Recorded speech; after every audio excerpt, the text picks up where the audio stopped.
저는 오늘 이 시간에 왜 많은 가정들이 파괴되고 있는가, 이와 같은 제목으로 말씀을 나누고자 합니다.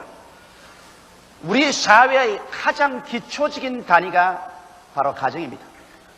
그리고 가정의 기본적인 구성 요소가 부부인 것입니다. 이러므로 남편과 아내의 관계가 원만하지 못해서 파괴되면 그 가정이 파괴된 가정을 많이 가지고 있을수록 그 사회는 불안하고 그 국가는 위약해지고 마는 것입니다. 가정이란 하나님께서 인간 사회 속에 만드신 가장 첫 제도인 것입니다. 그러므로 하나님께서는 가정을 대단히 중요하게 여기십니다. 그렇기 때문에 나사렛 예수께서 오셔서 그가 가나의 혼인잔치에 오셔서 첫 기적을 행하실 때 바로 처음 결혼하시나 포도주가 모자라서 낭패에 처한 신혼부부를 도와주기 위해서 물을 변하여 포도주로 만들어서 공공한 처지에서 해방시켜주는 일을 하신 것입니다. 이러므로 우리 하나님께서 얼마나 가정을 귀하게 여기신다는 것을 여기에서 직접으로 증명해 주신 것입니다. 그러므로 행복하고 건강한 가정은 하나님의 소원하는 바요, 이와 같은 가정이 많을수록 사회가 안정되고 나라가 튼튼해지는 것입니다. 그러나 오늘날 실제로 볼 때 온 세계에 걸쳐서 수많은 가정들이 불행하고 그리고 처참하게 파괴되어가고 있는 것입니다. 그리고 자녀들은 길거리에 헤매든지 고아원으로 가든지 이리저리 찢겨서 일가친척으로 있을 곳을 찾아가는 이러한 처지에 있는 일들이 대단히 많습니다. 사람들은 이와 같은 가정의 파괴의 원인을 여러 곳에 두고 있습니다. 급속적으로 오늘날 사회가 도시화되기 때문에 그들이 농촌의 안정된 환경에서 뿌리가 뽑혀서 도시화된 사회 속에 휘말아쳐 와서 그만 정신적인 가정적인 안정을 상실해버리고 그 결과로 가정이 파괴된다는 사람도 있습니다. 또 다른 사람들은 산업화 시대에 사람들은 시간과 조직에 묶여서 움직이기 때문에 가정적인 그러한 단합할 수 있는 시간이 없고 부부 간에 대화할 수 있는 시간이 많지 않기 때문에 가정이 파괴된다고 말하는 것입니다. 또 다른 사람들은 경제적인 기대와 요구는 많은데 현실적으로 그것이 이루어지지 않을 때 마음의 욕구, 불만과 나아가서 좌절감 등이 가정을 파괴하는 근원적인 이유가 된다고도 말하고 있는 것입니다. 실로 가정의 파괴에는 여러 가지 이유가 있지만은 그러나 그 모든 이유 중 가장 절실한 이유가 부부 간의 인간관계가 실패할 때 여기에서 가정이 파괴되는 것입니다. 여러분, 결혼한 부부는 언제나 상호간에 대화가 이루어지고 원만한 관계가 이루어지도록 주도 면밀하게 늘 계획하고 애를 써야 하는 것입니다. 첫 결혼했을 때 한 1년 동안에 그 밸런스를 잡기 위해서 많이 애를 써야 되고 또 결혼한 지 한 10년쯤 되어서는 이제는 가정이 거의 안정되고 경제적으로 안정이 이루어졌을 때 그때 또다시 한번 우리가 가정적인 밸런스를 잡아야 되고 자녀들이 다 자라서 결혼하고 난 다음 이제 노년기를 썼을 때 그때 또다시 한번 부부는 그들의 환경의 전환기에 따라서 서로의 조화를 가져와야 되는 것입니다. 가정이라는 것은 그냥 내버려 두어서 잘 자라는 이와 같은 화원이 아닙니다. 끊임없이 벌레를 잡아주고 물을 주고 비료를 주고 그리고 햇빛을 비추어 주어서 꽃을 피고 열매를 맺도록 주도 면밀하게 돌봐줘야 되는 것입니다. 그러면 저는 오늘 이 시간에 가정을 파괴하지 아니하고 행복한 가정으로 만들 수 있기 위해서 어떻게 하면 좋은 부부간의 관계를 유지할 수 있는가, 거기에 대한 몇 가지 말씀을 여러분에게 드리고자 하는 것입니다. 첫째로 행복한 가정을 위해서는 부부간의 대화의 창구를 항상 열어놓아야 되는 것입니다. 같은 지붕 밑에서 한 소띠의 밥을 먹으면서도 대화를 하지 아니하고 부부간의 하숙처럼 그저 왔다가는 나가고 나갔다가 들어가는 이러한 상황에 있으면 이 가정은 헤어지지 않았다고 할지라도 이미 죽은 가정인 것입니다. 가정이라는 것은 부부간의 대화 속에서 이루어지는 것입니다. 사람이 서로 만나서 살자면 원만하게 좋을 리만 없는 것입니다. 왜냐하면 한 남편과 한 아내라는 것은 그들이 자라온 과거의 경험도 다르고 환경도 다르고 교육도 다르고 성격도 다릅니다. 이렇기 때문에 자동적으로 내버려 두어서 서로 조화되고 아름답게 모든 것이 화목하게 이루어질 것이라고는 기대할 수가 없습니다. 이렇기 때문에 끊임없이 서로 조화를 해야 되는 것입니다. 그 조화를 하기 위해서는 대화가 이루어져야 되는 것입니다. 이러므로 우리 스스로의 삶을 서로 솔직히 개방해야만 되는 것입니다.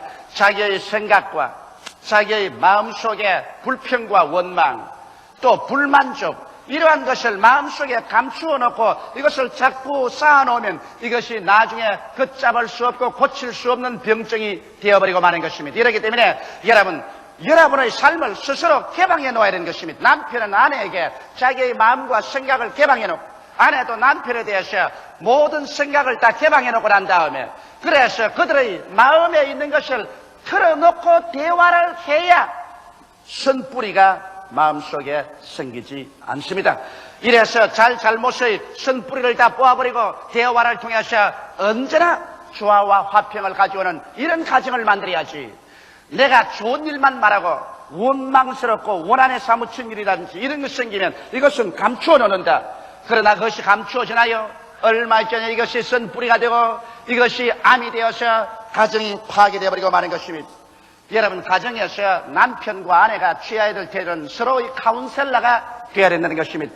남편은 아내의 카운셀러가 되고 아내는 남편의 카운셀러가 되어야 되는 것입니다. 그럼 카운셀러는 어떠한 일을 해야 되는 것입니까? 카운셀러라는 것은 남을 도와주는 사람이기 때문에 남의 말을 잘 들어줘야 되는 것입니다. 서로 말을 도와줘야지 일방적인 말만 하고 다른 사람 말만 하면 그런 소리 하지 마라, 시끄럽다, 입 닥쳐버리라 이렇게 말하면 그럼 카운셀러가 될 수 없는 것입니다. 남편은 아내의 말을 죄다 들어주고 그리고 있는 힘을 다해서 최대로 이해하려고 노력하고 그리고 아내의 위치를 동정하고 문제점을 해결에 도움을 주려고 애를 써야 되는 것입니다. 또 아내는 아내대로 남편하고 대화를 할 때 남편의 말을 들어주고 이해하고 그리고 동정하고 남편의 문제를 해결해 주려고 노력하고 애를 써야만 되는 것입니다. 이와 같이 서로서로의 카운셀러가 되어야지 일방적으로 명령만 내리고 다른 사람의 말은 짓밟아 버리는 이와 같은 태도를 취하면 그 가정은 벌써 파괴의 씨앗이 심어져 버리고 마는 것입니다. 이러므로 행복한 가정은 상호간에 대화의 창구를 항상 열어놓고 서로서로의 카운셀러가 되어야 되는 것입니다. 둘째로, 여러분, 부부가 결혼하고 난 다음에는 야한 일이 있더라도 서로 사랑하겠다고 마음속에 결심을 해야만 되는 것입니다. 사람은 사랑이라고 말하면 그것이 감정적으로 로맨틱한 사랑만 생각하는 것입니다. 감정적인 사랑이라는 것은 오래 계속되지 않는 것입니다. 참된 사랑이라는 것은 이지적인 사랑인 것입니다. 마음속에 서로 상대를 사랑하겠다고 결심을 하고 나오는 것이 참된 사랑인 것입니다. 어제 내가 편지 한 통을 받았는데 어떤 자매님이 눈물을 흘린 편지를 왔었습니다. 그는 결혼을 하고 자녀 하나를 낳았는데 그가 정신분열증을 일으켜서 병원에 입원을 했다가 그것이 고침을 받고 나왔다는 것입니다.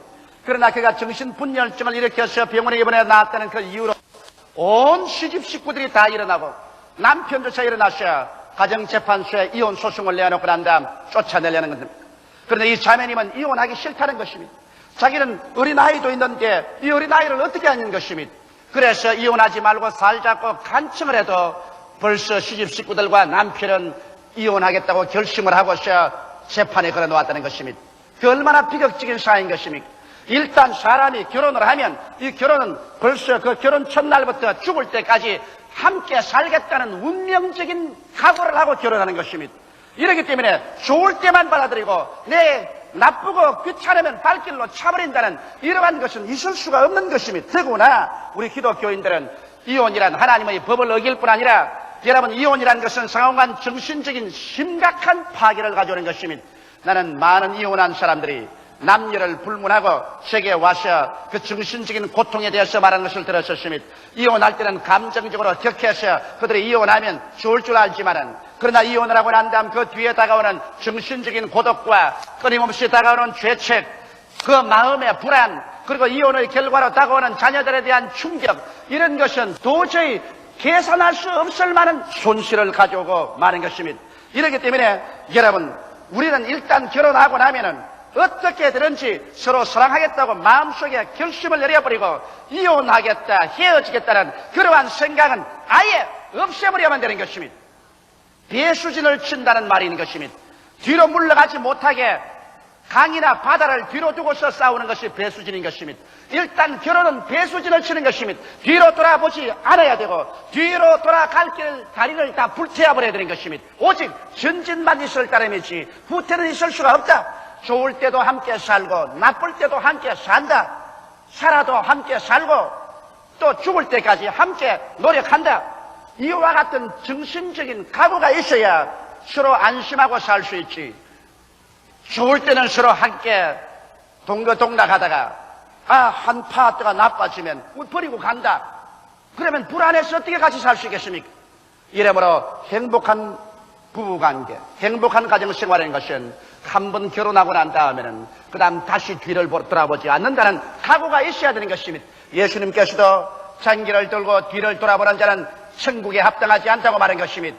가정도 꼭 마찬가지인 것입니다. 이러므로 여러분께서 행복한 가정, 행복한 부부의 관계를 이루려면 한 번 결혼하면 다시 뒤를 돌아보지 말아야만 되는 것입니다.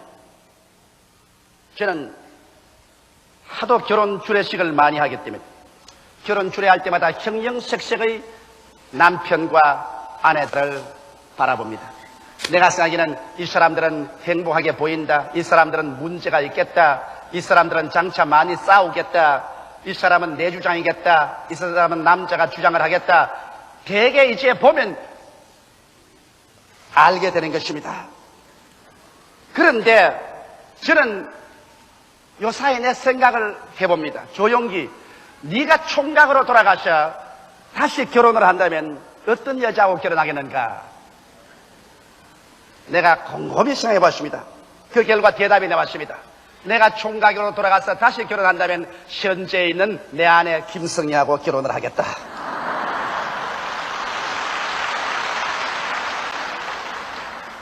살아보니까 함께 울고 함께 웃으면서 짐을 함께 걸머쥐고 살았다는 것이 얼마나 훌륭하고 좋은지 몰라요. 그리고 또 살아가면 결점은 자꾸 사라지고 장점만 자꾸 보고 살아야지. 결점을 자꾸 들춰내고 살면은 자기도 불행해지고 남도 불행하게 만들어버리고 마는 것입니다. 이 세상에 완전한 사람은 한 사람도 없습니다. 자기도 완전하지 못한데 누구를 완전하다고 요구하는 것입니까? 이러므로 일단 결혼했으면 여하간 어떻게든지 서로 사랑했다고 결심해야 행복한 부부관계와 가정을 가질 수가 있는 것입니다. 셋째로 여러분 행복한 가정생활을 위해서는 상대를 자기의 이상형이 되라고 강요하지 말아야만 되는 것입니다. 인간은 태어날 때부터 개성과 인격을 갖고 태어납니다. 이 개성과 인격이 짓밟힐 때 서로 마음의 상처를 입고 그리고 교제가 끊어지고 마는 것입니다. 사람들은 처음 결혼할 때 상대방을 자기의 취미에 맞고 이상에 맞도록 변화시킬 수 있다고 생각하는 것입니다. 그래서 남편은 아내를 욱박지르라도 내 생각대로 만들고 아내는 또 남편을 주물럭거려서라도 내 이성에 맞는 그 성격 소유자로 만들 수 있다고 생각하지만 그렇지 않습니다. 성격이라는 것은 마치 하나님께서 도장을 찍어서 내보는 것 같아서 일단 그 성격으로 태어나면 아무리 해도 그 성격이 변화되지가 않습니다. 그것이 정결하게 되고 깨끗하게 될 수는 있어도 근원적인 성격이 변화되지 않는 것입니다. 이렇기 때문에 우리가 결혼하고 살면 남편은 아내의 성격을 잘 이해해서 그 성격에 적용하면서 살려고 하고 아내도 남편의 성격을 잘 이해해서 그 성격에 적용하려고 해야 되는 것입니다. 나는 우리 가정을 보더라도 우리 집사람하고 저하고 성격이 대단히 다릅니다. 왜 다르냐 하면 저는 몹시 피곤할 때 우리 집사람이 피곤하니까 비타민 하나를 먹으라 하면 비타민이 입에 넘어가기 전에 벌써 힘이 생겨요, 내 몸에. 그래서 내가 비타민을 마시면 벌써 힘이 생긴다 그러면 저렇게 노적을 뜬다 그럽니다. 그런데 실제로 힘이 생기거든. 그건 왜냐? 비타민이 들어가서 소화가 되었으면 생이 아니라 벌써 정신적인 반응이 그처럼 빠르다는 것입니다. 그러나 우리 집 사람은 비타민을 먹고 3시간이 지나야 힘이 생길 똥말똥한 것입니다. 그럼 서로 그렇게 성격적인 차이가 있는데 그걸 보고서 당신은 왜 그렇게 노적을 떼고 성격이 빠르냐고 그 고치라고 해도 그 성격 안 고쳐집니다. 또 나는 우리 집 사람 보고 왜 슬로우냐 그 좀 슬로우하지 말고 좀 팔딱팔딱 해라 싸움밖에 안 되는 것입니다. 이러므로 우리 두 사람이 살다가 보면 저는 외국 여행 가면 비행장을 1시간 전에 가는데 우리 집 사람은 한 15분 전에 나갑니다. 나는 1시간부터 짐을 다 뿌려놓고 앉아가지고 일어났다가 앉았다가 일어났다가 앉았다가 우리 집 사람은 15분 전까지 편안하게 있습니다. 그래서 결혼 초년에는 이것 때문에 서로 부딪히고 많이 논쟁을 했지만은 이제는 서로 이해하고 조화가 되어서 나는 1시간짜리 우리 집 사람은 15분짜리 그래서 두 사람이 좋아해서 30분으로 낙착을 딱 지어버리겠습니다. 성격이란 것은 그런 쪽으로 변화가 되지 않기 때문에 서로 인한해서 조화를 시켜야지 이것을 내 일방적으로 끌어다가 강제로 굴복시키려고 하면 거기에서부터 상처가 나기 시작하고 그것이 성격적으로 벌써 삐뚤어지기 시작하는 것입니다. 이러므로 이기주의는 가정을 석고화시켜버린 것입니다. 남편은 남편대로 내 뜻대로 하지 않으면 안 된다. 내가 우리 집의 폭군이다. 이기주의를 만들면 그 아내는 나중에 석고가 되어버린 것입니다. 그 남편 시킨 대로 하지요. 하지만은 감정도 다 버려버리고 사랑도 다 버려버리고 이제 할 수 없으니까 순종한다. 이래서 나와 너의 대화, 인격적인 대화가 되지 않냐고 나와 그것의 대화, 사람과 물건과의 대화가 되는 것입니다. 할 수 없이 내가 살아가기 위해서는 어찌할 수 없이 너와 교제를 해야 하기 때문에 이제는 인간적으로 나는 대하지 않는다. 나는 하나의 물건으로 대한다. 그래서 나와 그것의 대화가 이루어질 때 비극적이 되는 것입니다. 나는 많은 가정이 그런 가정 형태로 된 것을 보았습니다. 남편들이 내 주목 안 하면 우리 집 사람 꼼짝도 못해. 내가 고함하면 꽉 지르면 우리 집 사람이 그대로 순종해. 그런 말을 하는 남편들을 많이 보는데 나는 그 말을 들을 때 당신의 가정은 나와 너의 관계가 아니라 나와 그것과의 관계가 이루어지고 있다는 것을 저는 당장 직감할 수 있는 것입니다. 순종을 하지요. 그러나 이제는 사람으로서 취급하지 않고 이제 무관심으로서 순종하는 것입니다. 아내도 그와 같습니다. 남편에게 자꾸 바가지를 끌고 남편을 괴롭히고 몹시 고통을 주고 자기 고집대로 자꾸 주장하면 남편이 점점 약해져 가지고서 나중에는 그 부인을 시키는 대로 하는 것 같지만은 인간적인 대화는 끊어지고 나와 그것과의 대화가 이루어지는 것입니다.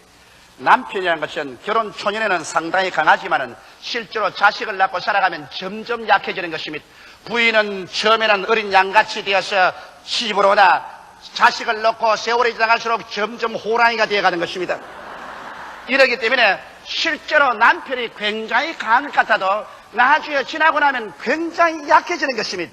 이러기 때문에 서로의 고집을 부려서 상대를 내게 굴복시키려고 하면은 결과적으로 나와 그것과의 대화 속에는 행복이 없어져 버리고 마는 것입니다. 나와 너와의 대화 속에서 서로 이해하고 서로 사랑하고 서로 동정하고 서로 협조하는 삶이 되기 위해서는 상대를 자기의 이상형이 되라고 강요하는 그러한 일이 없어야만 되는 것입니다. 넷째로 행복한 가정은 창조된 자기 본분을 용납해야 되는 것입니다. 물론 남자는 남자된 것을 후회하는 사람이 별로 없습니다. 남자된 본분을 받아들여서 난 남자로서 살아간다고 하지만은 여자는 여자된 것을 후회하는 사람 내가 많이 보았었습니다.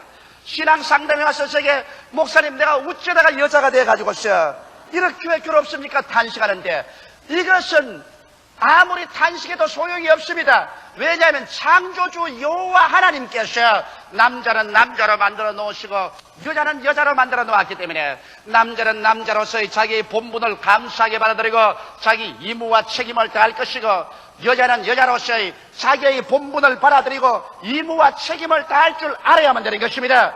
오늘날 많은 여성들이 여성 자유해방 운동을 주장하고 난 다음 남녀 동등으로서 집에 와서 어린애기 기저귀 가는 것부터 시작해서 부엌에 밥하는 것까지 모두 다 남편과 동등하게 해야 되겠다.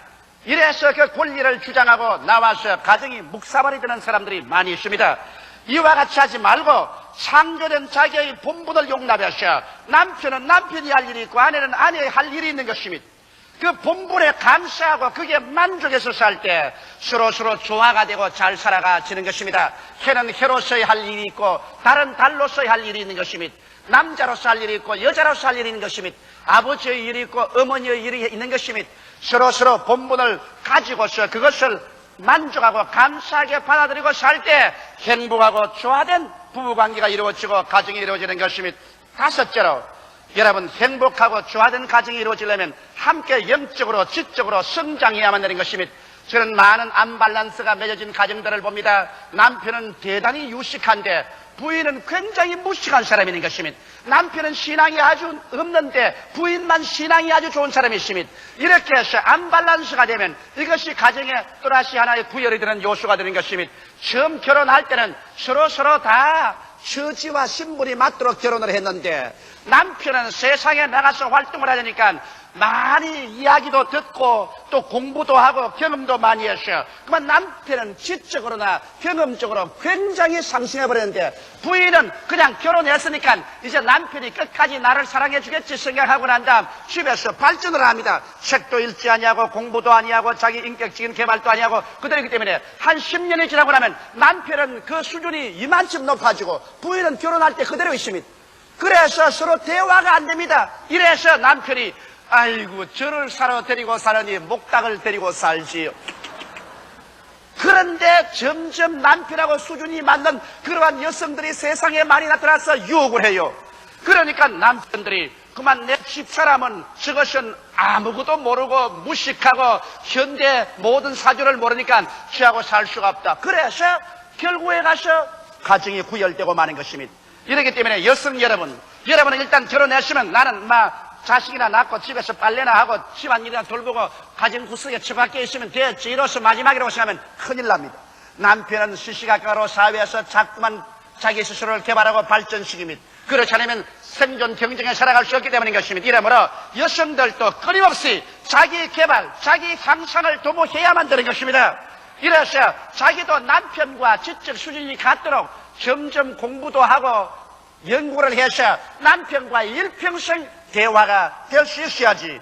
이게서 떨어지면 가정에 구열이 생기는 것입니다. 신앙도 한 가지인 것입니다. 신앙도 부인은 열심한 신앙이는데 남편이 신앙이 없으면 신앙에 대한 이해가 되지 않기 때문에 서로의 교제가 끊어집니다. 이러기 때문에 부인과 남편이 성경도 같이 읽고 교회도 같이 오고 기도도 같이 하면서 신앙적인 대화를 통해서 서로의 신앙적인 수준도 같이 동등하게 향상되는 것입니다.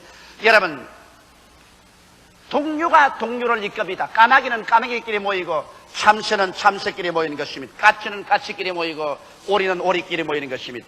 이와 같이 사람도 지적 수준과 그의 생활 수준이 같은 사람끼리 모이는 것입니다.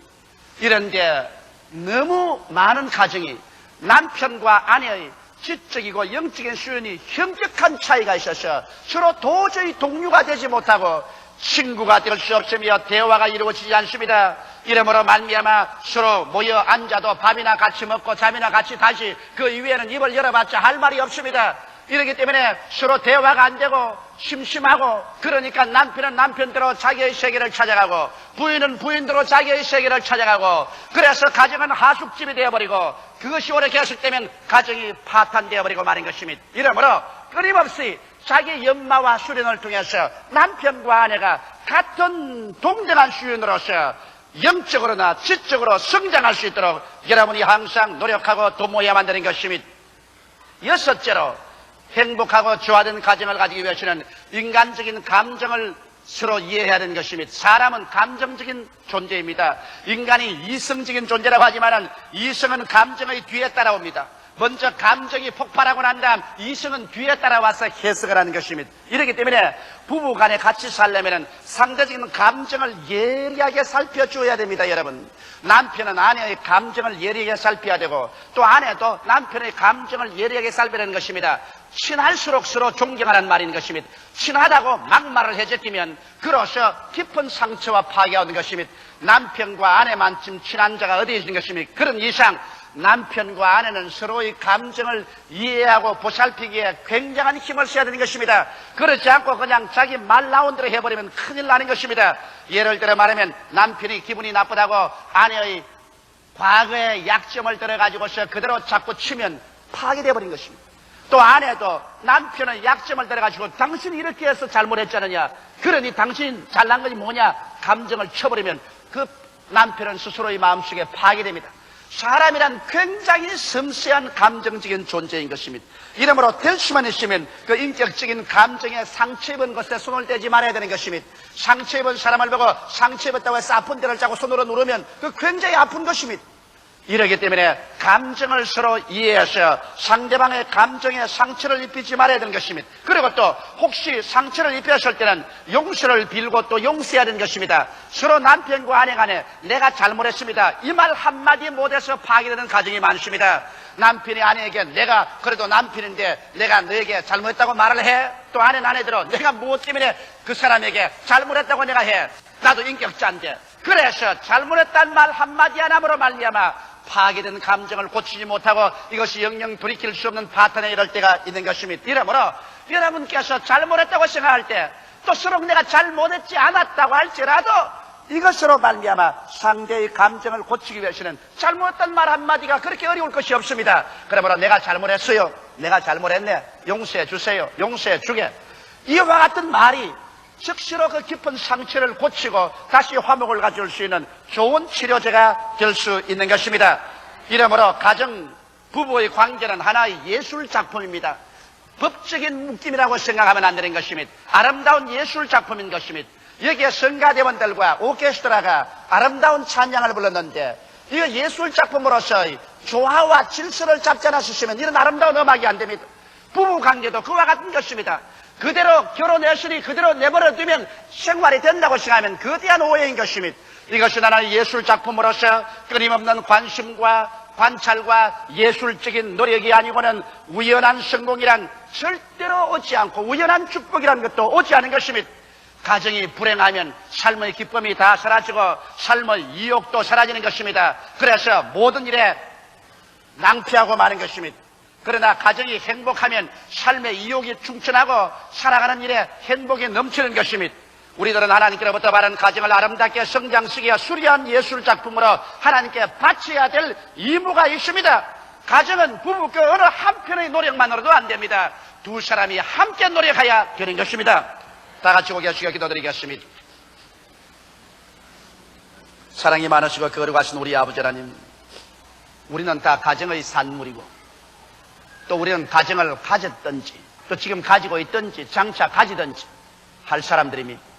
사랑이 많으신 아버지 하나님이시여, 행복한 가정은 하나님 앞에서의 책임이요 의무요, 또 행복한 가정은 건강한 사회, 강한 국가를 이루가는 기초입니다. 하나님 아버지, 오늘 이 시간에 우리가 다 우리 손을 가슴에 얹어놓고 하나님 앞에서 선물로 받은 우리 가정이 진실로 행복한 가정이냐, 그렇지 않은 부부간에 마지못해서 살고 있느냐, 서로 미워하고 원망하면서 살고 있느냐, 서로 결혼한 것을 한없이 후회하면서 살고 있느냐, 우리 스스로를 살펴보고 우리 스스로를 고치게 하여 주시옵소서. 성령이여, 우리 각자의 마음속을 이 시간에 살펴보아 주시옵소서. 오늘 이 시간에 행복한 가정을 갖지 못한 사람들마다 모두 다 치료함을 입을 수 있도록 도와주시옵소서. 예수님 이름 받들어 기도드리옵나이다.